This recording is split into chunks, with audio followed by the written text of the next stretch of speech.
Thomas and Friends. Thomas and the Circus. Thomas is very excited when he is given the task of pulling the circus train. When Thomas runs out of steam, he discovers that sharing the loot means sharing the fun. The engines were very excited. The circus was coming to the island of Sodor. Percy was looking forward to seeing the clever dancing horses. James couldn't wait to see the funny clowns with their big shoes and bright red roses. And Thomas, he just wanted to see the big top tent go up. All the engines wanted to be chosen to go to the docks to collect the circus. But who would the fat controller ask? It was Thomas. He was excited. But Thomas, the fat controller, said, "If there are too many trucks for you to pull, you must share the work with the other engines."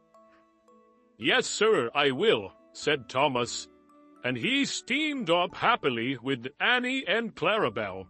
At the docks, Cranky the Crane had loaded the circus train. There were horse boxes and costumes and people everywhere. The acrobats and clowns climbed aboard Annie, and Clarabelle carried the ringmaster and the band. Salty shunted the very long, very heavy circus train into place behind Thomas. "Need any help, matey?" Salty asked. Thomas remembered what the fat controller had said about sharing the work, but he wanted to pull the circus train all by himself. "No, thank you, Salty," he said. "I can do it." Then Thomas took the biggest puff he could and slowly shoved out into the countryside. Thomas wanted to do a good job, and he had to work very hard indeed.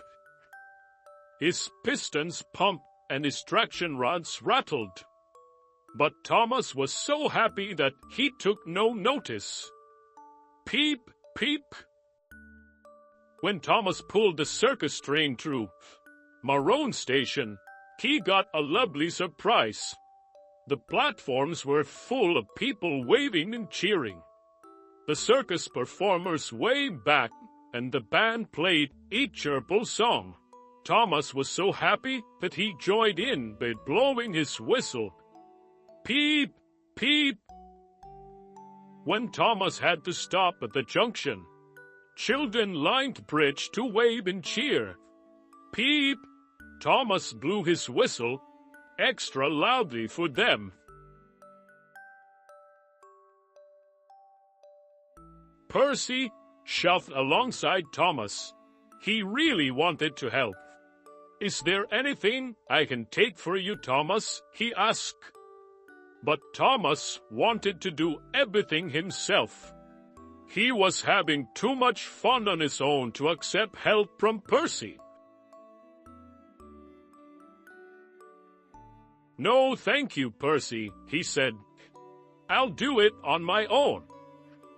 "Oh, I see," Percy said, disappointed as he watched Thomas shove away.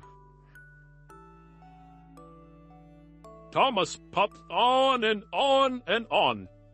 The train felt heavier and heavier and heavier. His traction rods rattled and rattled and rattled.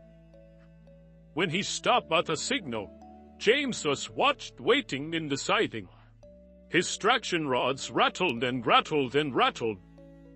When he stopped at the signal, James was waiting in the siding. Like Percy, James wanted to help with the circus train.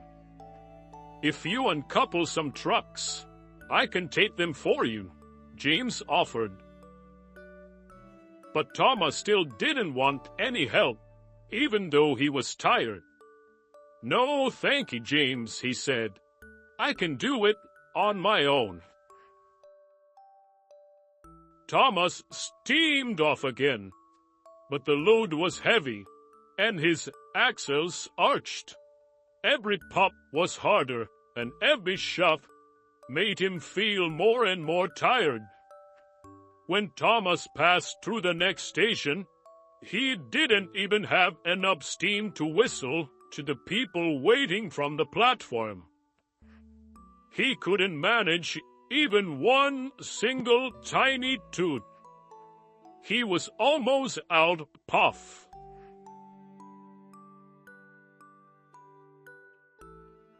Then, out in the countryside, creak, crack. Thomas's traction rods broke, and he stopped with a jolt. He couldn't move. Thomas was very worried, and so were the circus performers. "We need to practice," said one of the clowns.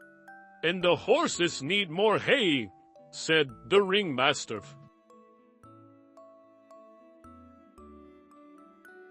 Thomas's driver telephoned for help, and soon James arrived with new traction rods. Percy brought some hay for the horses too.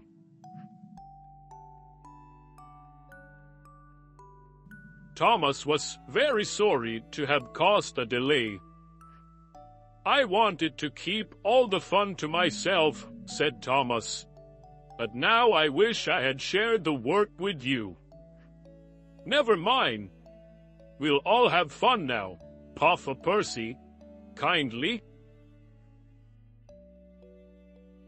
Thomas had his new traction rods fitted. Then he was uncoupled from the tracks.